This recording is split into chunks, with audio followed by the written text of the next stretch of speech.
All right. Well, we're recording. We can say hi to Coco. Coco's a champ, but Everybody, if you're not already, Coco has her own page. Matt, where can they follow Coco? they can follow Coco at Coco Claw on Instagram and Coco Claw on YouTube. COCOCLAW. But welcome back to the show. I'm your host, Matt Corbett.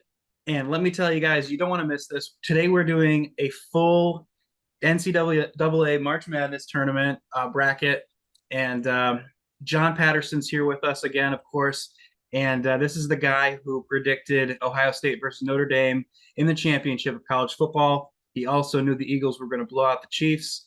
And so now we are on a roll and we are ready to do the bracket. And not only that, but John actually is an author and he has a book out right now called March of Madness. And it's fantastic. John, do you want to tell our viewers a little bit about March of Madness? Sure, thanks, Matt. March of Madness is actually um, something that was, who knew, in 1992 when my father gifted me It's Tourney Time by Dick Vitale. What would happen with me with this sports betting, especially where March Madness is concerned. It's my favorite sports betting event of the year, even greater than the Super Bowl because it lasts for 3 weeks. So Thursday through Sunday, starting this week, yeah, it's all day long. College teams, it's just the greatest thing in the world. And of course, March of Madness is a story of a father and a son. The father is the coach at his alma mater, and his son is basically your typical NBA prodigy, 7 foot tall, dark, and handsome. He decides to forego the NBA draft to return for his senior season and a chance to, win the elusive Corn Belt Conference championship. But in the process, some other elements that you might even understand that make sense with this channel and vibe, bringing in McDonald's All-American diaper dandy freshmen and Euro players that, just dominate on the boards. So there's a lot of elements that kind of play into things, and it's just a wild and crazy finish with just a great resolution. And I think it's something that everybody, not just sports people, but people who love good dramas, especially well layered dramas, they would love it. So yes, this is something that's very important to me, and it's something that's literally been in the works for over 20 years, believe it or not. Absolutely. Well, I hope the people at home get a chance to check it out. I'm going to put the link to the book that you can buy on Amazon.com, of course, in Sweet. the video, and also we'll go ahead and include your website that does promote the book as well. And the website's really cool. It gives you a look, with the characters and some of the things about the school and everything there, and it has a synopsis for you to check out as well. So please make sure you check that out. We are going to get into the bracket now. Let's start with the play-in games. So there are four play-in games, of course, and as you know, the I don't know what do we got? We got the 2-11 versus 11 Let's and play in. two. I hate the play in games. You know Yeah, what? I get totally tongue tied even talking about them. There's really only one. I mean, it used to be a 64 team bracket, and they've done a really cheesy job in trying to expand a 64 team field, and so they have these four extra games, and I think they try to sell those by having a couple of decent teams that actually have a chance to make a run. In fact, I believe the first year they had it, there was one of the play-in teams that made, I believe, the Sweet 16 or Elite Eight. But this year, one of the four matchups, which are played on Tuesday and Wednesday, the Tuesday winners will play on the Thursday slate in round one. The Wednesday players will play on the first slate of Friday. But San Diego State, who just played in a championship game here recently against UConn. They're in a matchup against North Carolina, one of the greatest basketball programs, Chapel Hill, of all time. And so it's that's kind of exciting. I'm not going to watch it, and I wouldn't even bet it. I don't like these games. I like to see the 64 game field, and so that's probably good clue to get going with the meat and potatoes of this thing. What do you think? Yeah, absolutely. Well, let's jump in. We got the South bracket here. Auburn's going to take on one of these, either St. Francis or Alabama State. Who do you got in that first game there, John? Oh gosh, yeah, Auburn. I mean, there's not really much to say here. Auburn's the number one seed in the entire tournament. Mhm. I don't really know why they have an overall seed, but I mean, to me, you have 4 1s, 4 16s, whatever. But yeah, I expect no type of upset here. In fact, prior to not even 15 years ago, there had never been a 16 Yeah. seed beat a number one. So I think they've scheduled a couple in there so that it's not just such a you know fill the number one guy in the first round. So now we actually have had multiple one seeds go down, two seeds go down, three seeds go down, and so it's a little more about the gaming aspect, and that's right up our alley, isn't it, Matt? Oh, absolutely. All right, so you got Auburn moving on in that first game. Then you got Creighton and Louisville, 9 versus 8. Anything interesting in that one? Yeah.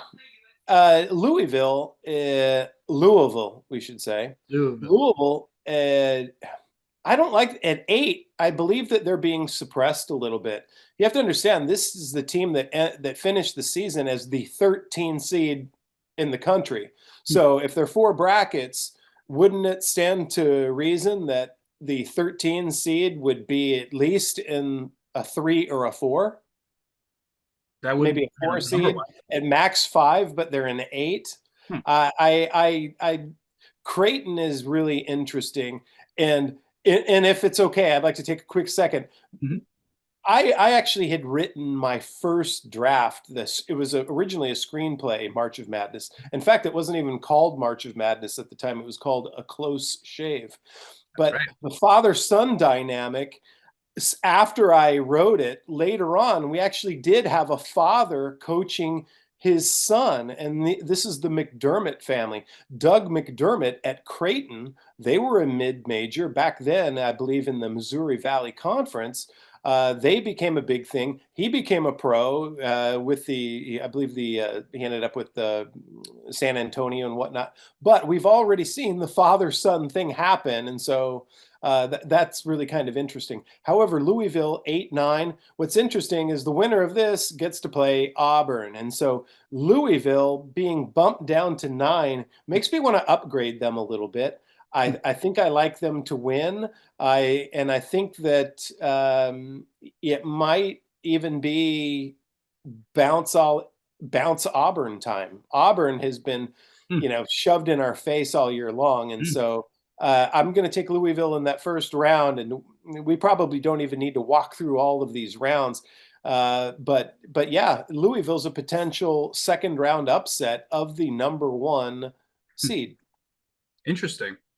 So do you want to keep going with that bracket? Are you going to take Louisville to beat Auburn, or are you going to stick with Auburn there? No, no, no, no. I would probably bet Louisville on the money line, but in the quote unquote bracket contests, Yeah. you're really kind of a fool to buck the odds when everybody else, including all the secretaries, they're all just penciling in the number one, and Yeah. it's not good to give everyone in the world a head start against you. This isn't that kind of thing, at least in the brackets. But would I bet Louisville? Money line, baby. Well, That's that's right. down. You got 13 Yale and number 4 Texas A&M. Uh, Yale. Um, these Ivy League schools, these have some of the biggest booster bases. I mean, apart from say like the Pac-10. I mean, these guys every now and then this is their time to show up. I mean, so you can often see an upset here, and Texas A&M. Let's be honest, a lot of these teams in the South really aren't interesting at all, and unless they're really really really good, it wouldn't surprise me for the number 13 to upset the 4. So that's something to be careful with, and just kind of looking at. Although I don't think that any of the odds have moved yet, but just so you know, it's a game to if you feel Yale, go with it. But I do not see Yale or Texas A&M advancing to the Sweet 16 here. Mhm. All right, so you're on A&M then in that one, and have them losing in the next round. Is that correct? Yes, but to whom? Yeah, either UC San Diego or Michigan. UC's a 12 and Michigan's the 5 seed. What do you think on this? That's a great question. Looking at it, I mean, hey, if A&M wins, if Louisville's winning, if Auburn's winning, somebody's got to upset, right? I don't know. I think I'd still take Michigan here, but Actually, I don't know. Matt, this game is, if there's any underdog that is free money more than any other, it is this UCSD. And the number 12 seed, as a quote unquote big underdog, over the years and in the history of the sport that I've followed over 30 years, the 12 seed tends to be the most common upset in the opening round. But this UCSD team is really, really good. I mean, I see them winning the beat Michigan, and they will go to the Sweet 16. Wow. Okay. So you In got fact, let me back that up with a real quick stat, because we have so little time, so much to do. But this is real interesting. When it first opened yesterday, it was Michigan only favored by 3.5, hmm. which, and I have witnesses, and my witness is the person who won our predictor challenge, right? Oh yeah.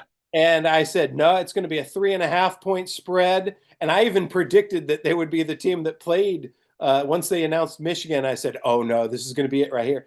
And so it started at 3.5, got bet down to 3. Now it's at 2.5 already. So it started at -3.5 for Michigan. It's already -2.5 at +125. So this is, in my opinion, as close to free money as you're going to find. And yes, it's the biggest play that I have on the Thursday slate. Awesome. So we got the UC San Diego then beating Michigan and then beating Texas A&M, going to the Sweet 16.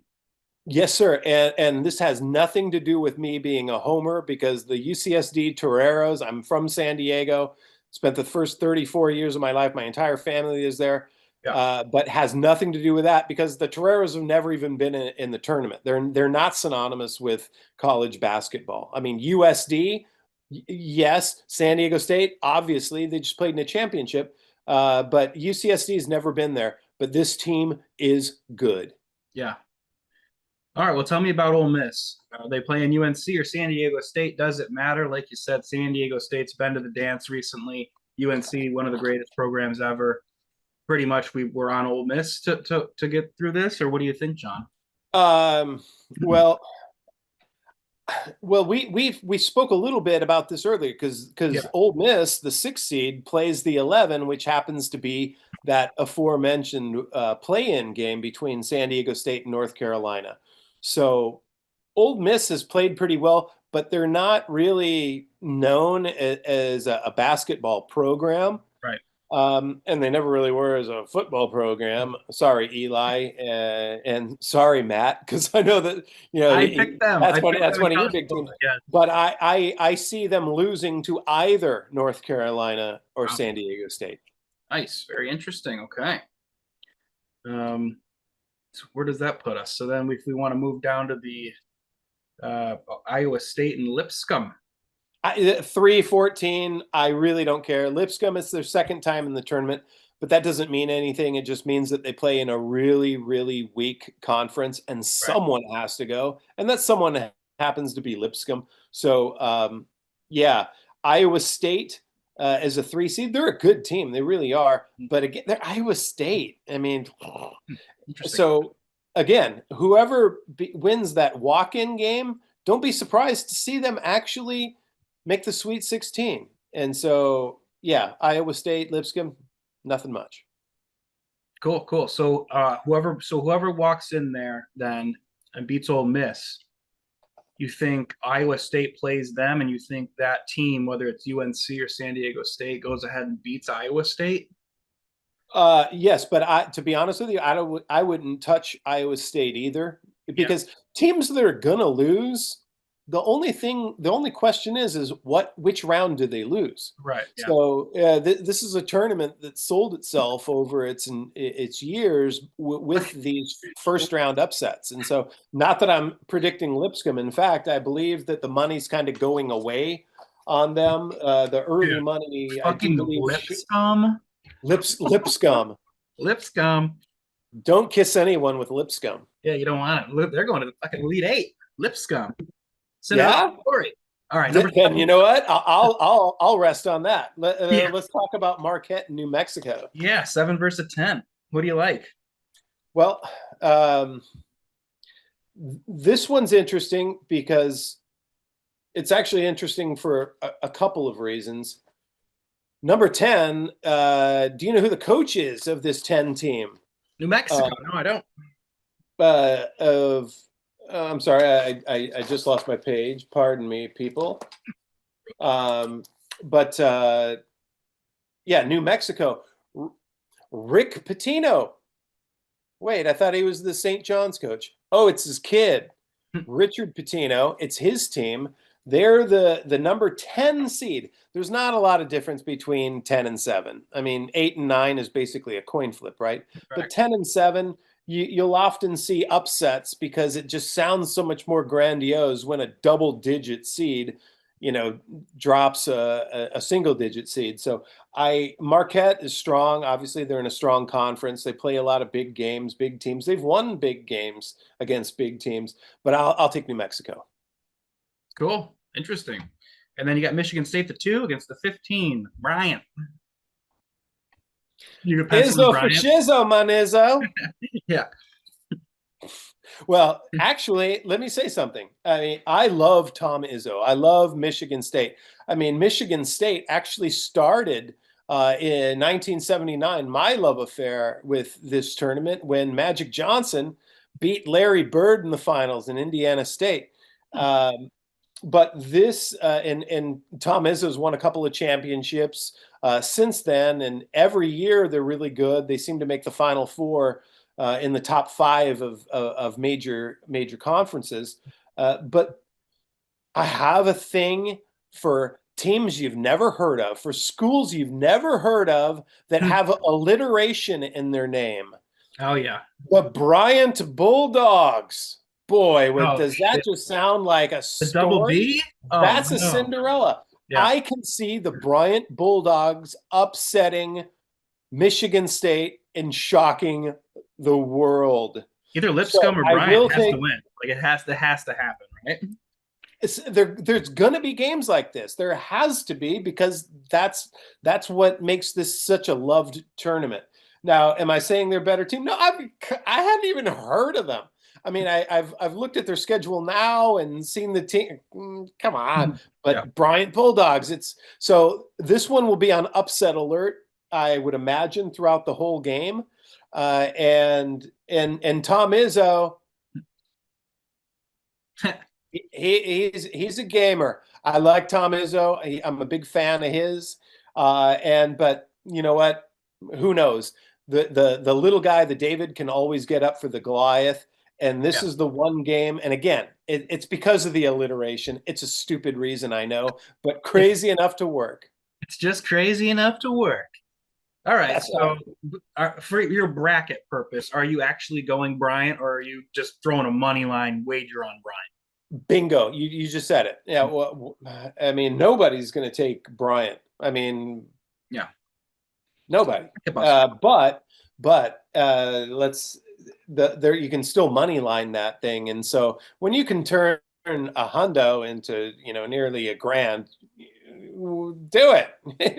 And if not, we spend more than $100 for a dinner for two, or, it's $50 for two people to go to a movie. And so when Bryant gets beat by 27, at least you had the balls in the first quarter and you're like, I'm just kidding. Oh yeah, Unfortunately, there will be other games on. Yeah, and that's so when you true. bet it by itself on the money line, yeah, it's easy to write off. But boy, are they fun to watch come in. Yeah, that's the fun thing about when you have this number of games, you can kind of get away from it, and not not Yeah, and that much also money. you need games like this because when because they're parlay killers for the favorite. When everyone's Oh taking yeah, the favorites on their, people tend to oh yeah, take bigger favorites on their parlays because they feel safer about them. Well, of course. that false security manifests itself 10 times over in this tournament. So it's not like betting a parlay in the NFL. Absolutely. All right, so let's work our way back up that bracket. We're going to stick with this region here and get us to this region's champion. So you got Michigan State against New Mexico. Is that correct? Yeah, but you know what I would do? Hmm. I think that maybe we should come back to this because we'll never get through this list. I Auburn, I would think being the number one seed, obviously a lot of people are going to take them to win it all. But Mhm. I don't see anyone taking it all from this conference. So we might as well just bounce. And because there's a lot of meat on this bone, and Mhm. I'm afraid we might not get to it all. Okay, so you're saying you got Auburn coming out of this conference then? Um, no, I really don't. In fact, I'll give you this. I think that there's a chance a good team. What I Each of these conferences represents a 4-game money line parlay to cut down the nets and reach the Final Four. So I think that Louisville and New Mexico Mm. are two teams worth starting with a token bet on the money line and letting that ride. So I will take the 10 seed and I will take, in fact, and throw my UCSD in there. Mhm. They have a chance to go to the Final Four. The Yeah. 10 seed, the 12 seed, and the 8 seed. It's almost like a trifecta in horse racing. So a token money line bet that you can let it ride. Yeah. That's how I like it, and we can kind of let this go because everybody's going to have their own say on these brackets. But I think it's more important that we kind of tell people, be careful of this guy, Sounds watch good. out for that guy. So you want to pop down to the West then with Florida at one? Sure, absolutely.